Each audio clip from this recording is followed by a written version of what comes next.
इसकी वापसी जा रहे हो? बीजेपी। अगर ये बताइए 2017 के बाद कैसा काम हुआ है उत्तराखंड में अभी तक? बहुत अच्छा काम हुआ है, काफ़ी प्रगति हुई है हर क्षेत्र में। शिक्षा के क्षेत्र में प्रगति हुई है, चिकित्सा के क्षेत्र में प्रगति हुई है और परिवहन के क्षेत्र में प्रगति हुई है। टूरिस्ट के उसमें भी बहुत प्रगति हुई है कि खाली विपक्ष का काम विरोध करना है।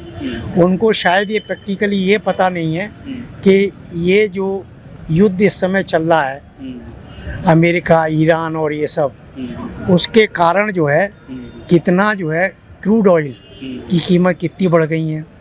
दूसरी चीज़ जो है जो प्रैक्टिकल डिफ़िकल्टी हो रही है कि वहाँ से यहाँ तक लाने में कितनी हो रही है। विपक्ष के जो नेता हैं शायद पढ़े लिखे नहीं हैं, उनको ये नहीं पता कि हमारे देश में जो है 90% के करीब जो है ना ऑयल बाहर से आता है। नमस्कार, स्वागत है आपका एक बार फिर से प्यारा उत्तराखंड पर और मैं हूं आपके साथ राजेंद्र। जैसा कि आप सभी जानते हैं उत्तराखंड में इस समय चुनावी जो सरगर्मियां हैं वो बढ़ चुकी हैं। राष्ट्रीय दलों के जो बड़े बड़े नेताओं की विजिट है वो शुरू हो चुकी है और 4 तारीख को कांग्रेस के राहुल गांधी भी उत्तराखंड पहुंचने वाले हैं। और अभी हम मौजूद हैं देहरादून के ISBT inter state bus terminal पर। इस समय हम मौजूद हैं और यहाँ हम जानेंगे कि जनता का क्या सरोकार है, जनता क्या चाहती है 2027 में और जनता किसे अपना पूर्ण बहुमत देकर सत्ता पर बिठाने वाली है।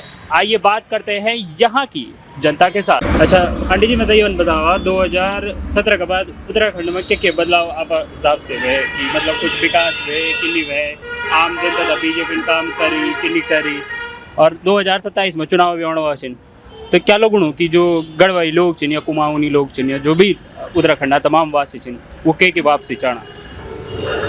हम तो ना हरियाणा में ज्यादा करके, उत्तराखंड थोड़ा कम है जाना और बीजेपी ने बते और कुछ काले। अच्छा, तो अब दिल्ली एक्सप्रेस, दिल्ली देहरादून जो एक्सप्रेस वे कॉरिडोर है उसी से आते हैं आप अभी? हाँ उसी से आते हैं। उसी से आए आप? हाँ। अच्छा, कैसा लगा आपका अनुभव? अच्छा, बहुत अच्छा, बहुत सुंदर, सुविधाजनक है। हाँ बहुत अच्छा।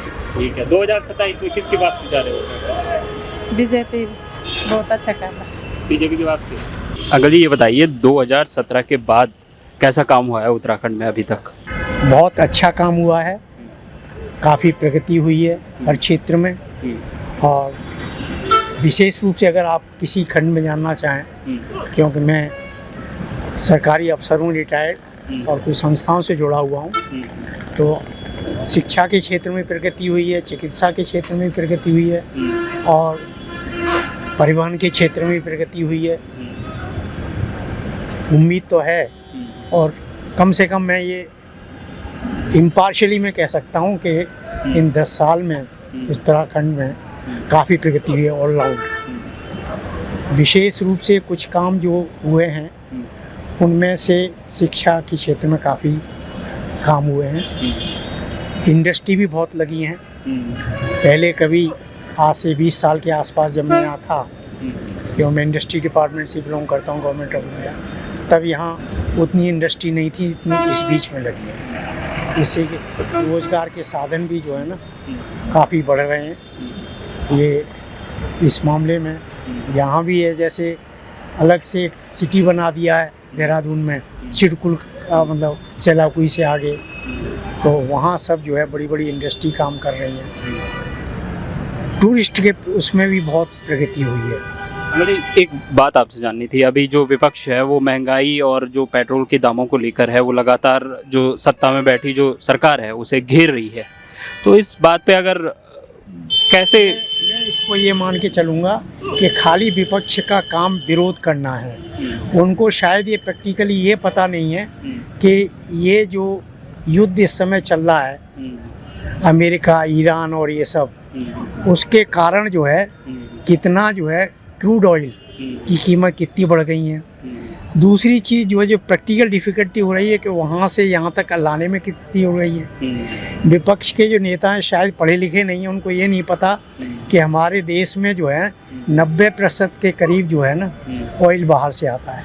हाँ, जब हाँ इंपोर्ट करते हैं, और जो चीज़ हमारे हाथ में नहीं है हम बाहर से मंगाते हैं, उनके लिए उसके लिए हम ये सोचें कि भाई हमें सब कुछ सुलभ हो जाए, ऐसा संभव नहीं है। उसके लिए प्रयास करने पड़ते हैं। इस मामले में मैं निश्चित रूप से बड़ा कॉन्फिडेंस के साथ कह सकता हूँ कि जो सेंट्रल गवर्नमेंट है जो एफर्ट्स कर रही है वो बहुत सिंसियर हैं, और उसमें जो है ना ये महंगाई बढ़ना, जो महंगाई बढ़ रही है उसमें भी जो आज के जो लेटेस्ट आंकड़े हैं जो उसके हिसाब से चल रहा है, अभी भी गवर्नमेंट जो है जो पेट्रोल और डीजल पे कम से कम 25% अपनी जेब से अभी भी खर्च कर रही है एक्स्ट्रा, तब हमें मिल रहा। जो तेल कंपनियां थी उन्होंने लगातार 1 से 2 महीने घाटा झेला हजारों करोड़ में, और आज भी जैसा मुझे पता चला है कि 1600 करोड़ का जो है डेली घाटा जो है वो अभी भी चल रहा है। और उसके बाद में जो विपक्ष अपनी नीति बनाए जो बोलते रहे वो उनका काम है। अच्छा, 4 जून को राहुल गांधी जी उत्तराखंड आ रहे हैं, कैसा सरोकार देगी उत्तराखंड की? देखिए, मैं तो जो है इस मामले में मेरी राहुल गांधी के बारे में बहुत ही पुअर ओपिनियन है। He is not a politician.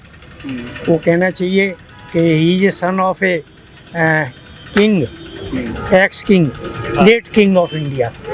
उसको कोई पॉलिटिक्स नहीं आती है, ना पॉलिटिक्स जानता है ना आती है वो। तो मुझे नहीं लगता कि राहुल गांधी जब तक जो है इस देश के नेता रहेंगे तब तक जो है उनकी गवर्नमेंट जो है यहाँ कम से कम उत्तराखंड उत्तर प्रदेश में आ पाएगी, मुझे डाउट है। कोई उनको जो है ना बड़े लोग उनको अच्छी दृष्टि से नहीं देखते, जनरल पब्लिक। क्या कारण है भारतीय जनता उन्हें सीरियसली नहीं लेती है? वो केवल ये है कि देखिए एक मैच्योरिटी नहीं है उनमें, बिना सोचे समझे। अब आप ये मान के चलिए, हम और आप सामान्य जाने, क्या हम अपने पिता को जो है गाली दे के बोलेंगे? बड़े भाई को गाली दे के बोलेंगे, बात करेंगे पब्लिक प्लेस पे? आप बताइए, आप करेंगे? नहीं करेंगे। तो देश का मुखिया जो है उसको आप पब्लिक प्लेस पे, जो कि आपके बड़े भाई की तरह से या आपके पिता की तरह से है, उसको गाली दे के बोलते हैं। किसी चलिए उसको छोड़िए, उनको छोड़िए, हर किसी के साथ में उनका जो बोलचाल का जो है व्यवहार ऐसा ख़राब होता है कि उसे कोई पसंद नहीं करता इन जनरल। दूसरी चीज़ क्या है, वो परिपक्व नहीं है, न उन्हें राजनीति का सोच है न सामान्य ज्ञान है। मैंने एक बार पढ़ा था कि वो उनके भाषण के बारे में कि वो कह रहे थे कि आलू जो है ना वो क्या कहते हैं, ऐसी उसमें जो है ऐसी मशीन लगाऊंगा कि एक की तरफ से आलू डालूंगा और दूसरी तरफ से सोना निकलेगा। तो ऐसे व्यक्ति के लिए कुछ सोचना जो है ना कि उसमें परिपक्वता इसकी नाम है।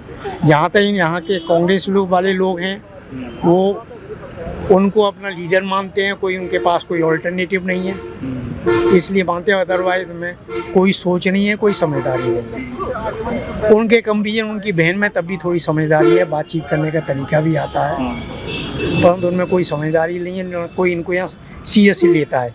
ये आएंगे तब भी खाली जो है उनके नेता लोग जिस तरह से जी हजूरी की वजह से करें, बाकी कोई भी उनको सीरियस नहीं लेता। अच्छा अंकल जी, एक फाइनल क्वेश्चन, 2027 में चुनाव आने वाले हैं, तो क्या लग रहा है भारतीय जनता पार्टी करेगी धाकड़ वापसी या कोई क्षेत्रीय दल यूकेडी या अन्य कोई पार्टियां इस समय सत्ता में विराजमान होंगी? मैं पॉलिटिशियन ही नहीं हूँ, क्लियर कर रहा हूँ ना, परंतु मेरा अनुमान ये है कि भारतीय जनता पार्टी ही दोनों स्टेट में रिपीट करेगी, एक अनुमान के हिसाब से।